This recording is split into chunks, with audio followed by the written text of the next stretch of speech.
Bismillahirrahmanirrahim. Assalamualaikum warahmatullahi wabarakatuh. Perkenalkan, nama saya Muhyiddin Ihsani, NIM 2001040012. Alhamdulillahirabbil alamin. Wassalatu wassalamu ala asrofil anbiya'i wal mursalin wa ala alihi wa sahbihim ajma'in. Amma ba'du. Yang terhormat Bapak dosen selaku pengampu mata kuliah evaluasi pembelajaran biologi dan teman-teman yang berbahagia. Pertama-tama marilah kita panjatkan puji syukur kehadirat Tuhan Yang Maha Esa yang telah memberikan kita berbagai macam nikmat, diantaranya nikmat iman, Islam, kesehatan, dan kesempatan, sehingga kita semua dapat menyelesaikan tugas UTS, yaitu pembuatan video pembelajaran. Alhamdulillah, kedua kalinya sholawat beserta salam tak lupa kita aturkan kepada junjungan Nabi besar Muhammad Sallallahu Alaihi Wasallam yang telah membawa umat Islam, umat manusia, dari jalan yang berliku-liku menuju jalan yang lurus. Selanjutnya yaitu kata kerja operasional atau KKO. Ini digunakan untuk guru untuk membuat RVP atau silabus. Yang ketiga yaitu pengertian KKO. KKO adalah kata yang mengatakan aktivitas. Kata kerja operasional KKO bagian teori taksonomi dalam pendidikan. Kata kerja operasional KKO digunakan untuk menyatakan dimensi proses pembelajaran dalam indikator pencapaian kompetensi dan tujuan pembelajaran. Kata kerja operasional KKO ini diperlukan untuk memahami kompetensi dasar, melakukan analisis dan pengembangan indikator pencapaian kompetensi, analisis dan pengembangan tujuan pembelajaran. Analisis dan pengembangan kisi-kisi soal evaluasi. Dengan menggunakan kata kerja operasional, kemajuan proses pembelajaran sikap, pengetahuan, dan keterampilan menjadi mudah diukur dan dievaluasi kemajuannya. Oleh karena itu, kata kerja operasional KKO menjadi salah satu alat utama pendidikan dalam proses perencanaan pembelajaran. Yang keempat yaitu contoh penggunaan dalam penyusunan tujuan pembelajaran. Yang pertama yaitu kata kerja operasional KKO kognitif taksonomi belum. Saat ini taksonomi belum mengalami sedikit pergantian model, tetapi isinya masih hampir sama dengan model taksonomi Bloom yang telah ada sejak era awal. Berikut adalah KKO taksonomi Bloom pada tataran level kognitif. Untuk lebih jelas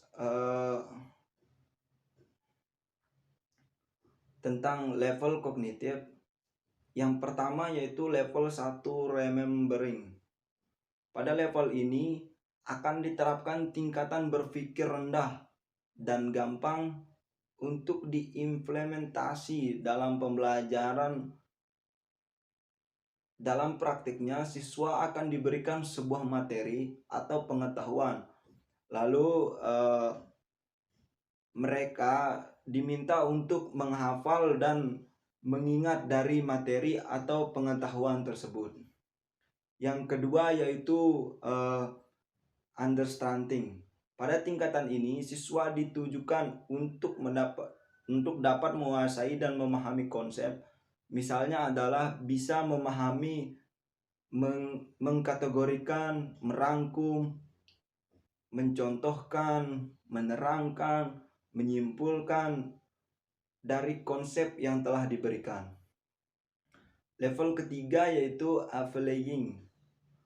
Di level ini, siswa sudah bisa melaksanakan dan menerapkan sebuah sistem dari konsep untuk dilakukan di kehidupan nyata. Yang keempat yaitu analyzing. Di tingkatan ini, siswa melakukan pengembangan apa yang telah dikuasai mengenai materi yang telah dipelajari. Selain itu, siswa juga bisa melaksanakan pemecahan masalah untuk dijadikan sebuah klasifikasi yang utuh. Lalu memastikan bagian tersebut bisa saling terkait dengan keseluruhan sistem. Selanjutnya yaitu level kelima, evaluating. Pada bagian ini, siswa akan bisa menciptakan dan memutuskan sebuah penilaian yang berlandaskan standar yang telah ditentukan. Selanjutnya itu level ke-6, creating. Pada tahapan yang paling tinggi, ini siswa bisa menciptakan, merencanakan, dan menghasilkan sesuatu yang baru. Selanjutnya yaitu kata kerja operasional afektif atau sikap.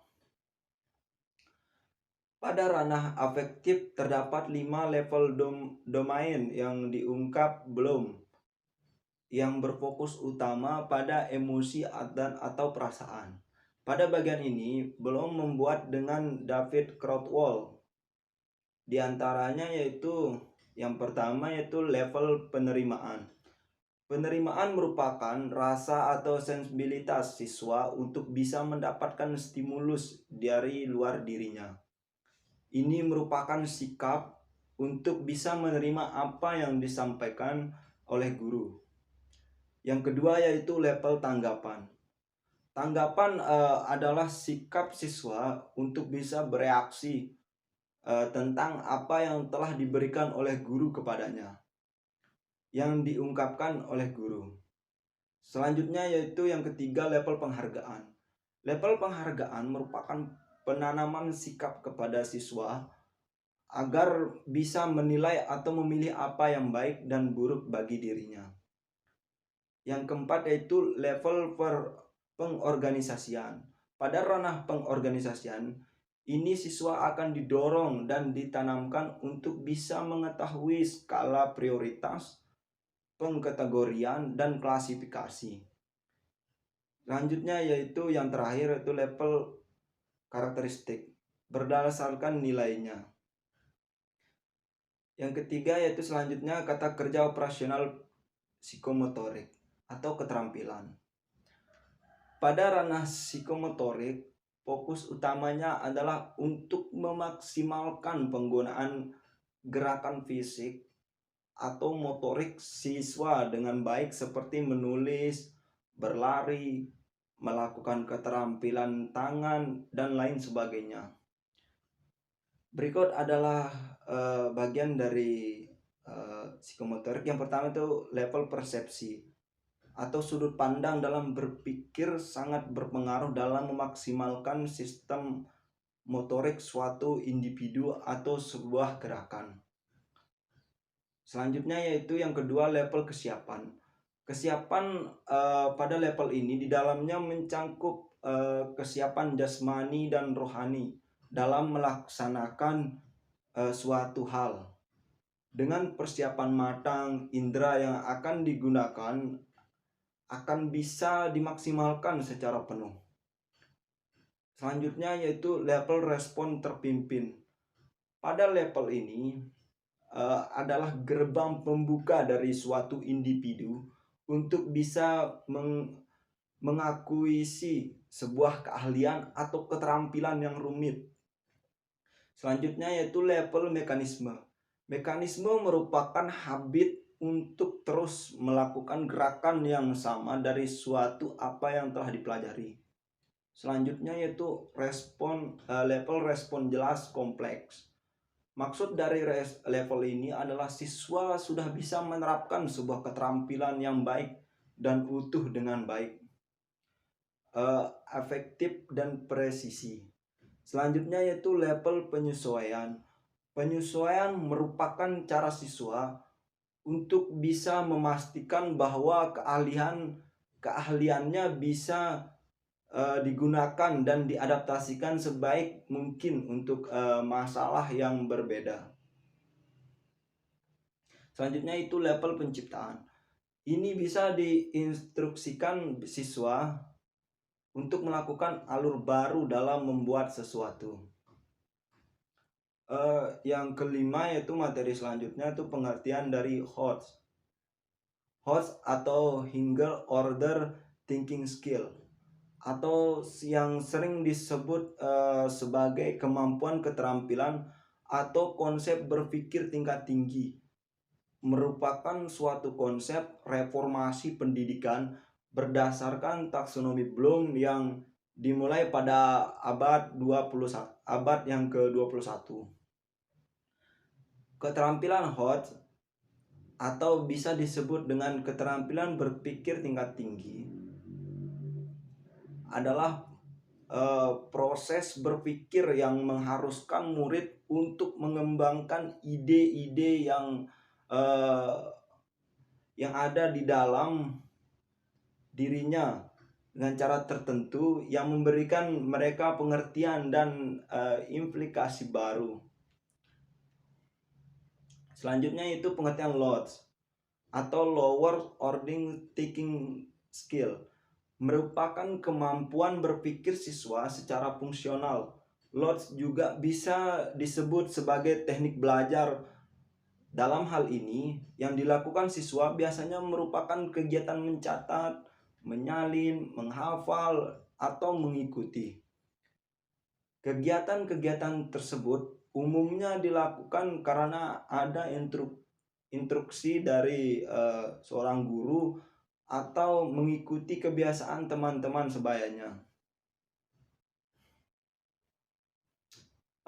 Soal-soal yang berkaitan dengan LOTS ini juga pada akhirnya adalah soal-soal yang tipe mengingat, menghafal yang bersifat terbatas. Menggunakan teknik belajar dan soal-soal dengan tipe ini menjadi siswa kurang memahami konsep dasar yang disampaikan. Selanjutnya yaitu materi selanjutnya itu pengertian kompetensi dasar. Kompetensi merupakan perpaduan dari pengetahuan, keterampilan nilai, dan sikap yang direfleksikan dalam kebiasaan berpikir dan bertindak. Dalam hal ini, kompetensi diartikan sebagai pengetahuan, keterampilan, dan kemampuan yang dikuasai oleh seseorang yang telah menjadi bagian dari dirinya, sehingga ia dapat melakukan perilaku kognitif, afektif, dan psikomotorik dengan sebaik-baiknya. Hal ini menunjukkan bahwa kompetensi mencakup tugas, keterampilan, sikap, dan apresiasi yang harus dimiliki oleh peserta didik itu sendiri.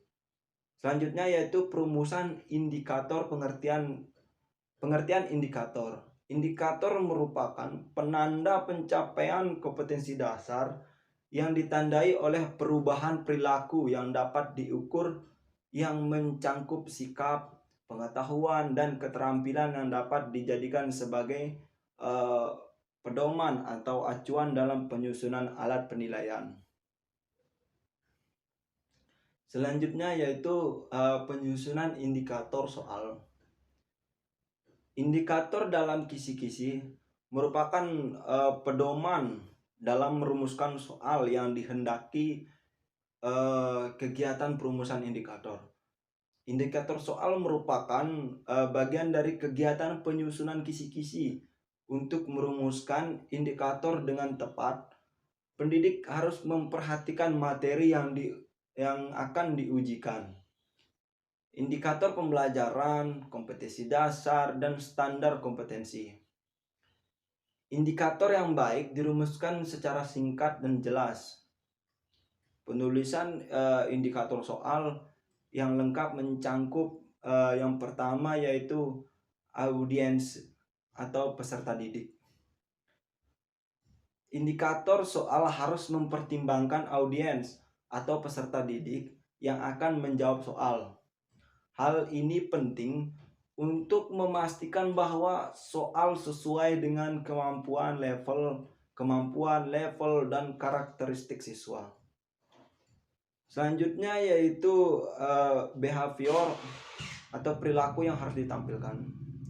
Indikator soal harus jelas dan spesifik dalam menunjukkan pada perilaku yang diharapkan dari siswa. Perilaku ini harus terkait dengan tujuan pembelajaran dan kemampuan yang ingin diukur. Selanjutnya yaitu degree atau tingkat yang diharapkan. Indikator soal harus mencakup tingkat atau degree yang diharapkan dari siswa.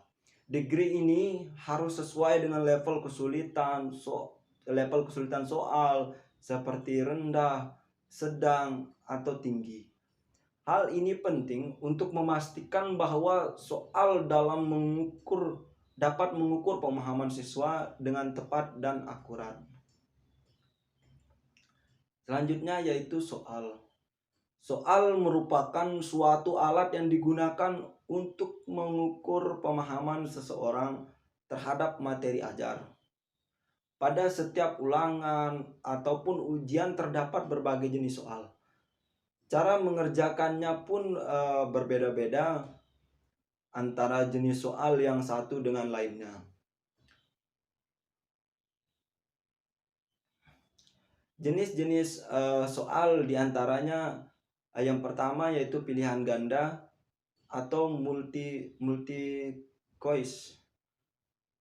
Pilihan ganda adalah salah satu soal terdiri atas beberapa kemungkinan jawaban, meliputi jawaban yang benar dan beberapa jawaban yang salah atau pengecoh. Yang kedua yaitu jawaban singkat atau short answer. Adalah soal yang menuntut jawaban tertulis yang bervariasi dari satu atau dua kata hingga beberapa kalimat. Soal jenis ini paling sering digunakan untuk menguji kemampuan dasar tentang fakta dan istilah. Selanjutnya yaitu esai. Adalah pertanyaan kompleks yang memerlukan jawaban atau tanggapan tertulis yang panjangnya dapat bervariasi, mulai dari beberapa paragraf hingga beberapa halaman. Yang keempat yaitu benar atau salah, true and false. Pertanyaan benar atau salah hanya terdiri atas pernyataan. Siswa menjawab pertanyaan dengan cara menunjukkan pernyataan yang dianggap benar. Selanjutnya yaitu yang terakhir, yang kelima, menjodohkan atau matching. Siswa menjawab pertanyaan jenis ini dengan memasangkan masing-masing pernyataan dengan salah satu pilihan yang disediakan pada saat ulangan atau ujian. Selanjutnya yaitu lisan atau oral. Pertanyaan ini menuntut siswa untuk memberikan tanggapan secara langsung. Pertanyaan ini sangat populer pada kursus bahasa yang menuntut berbicara, tetapi tipe pertanyaan ini juga dapat digunakan untuk menilai pemahaman peserta didik. Selanjutnya yaitu komputasi. Pertanyaan komputasi mengharuskan siswa melaksanakan perhitungan untuk memecahkan permasalahan. Sekian dan terima kasih video dari saya. Kurang dan lebihnya mohon maaf. Wabillahi taufiq wal hidayah. Wassalamualaikum warahmatullahi wabarakatuh.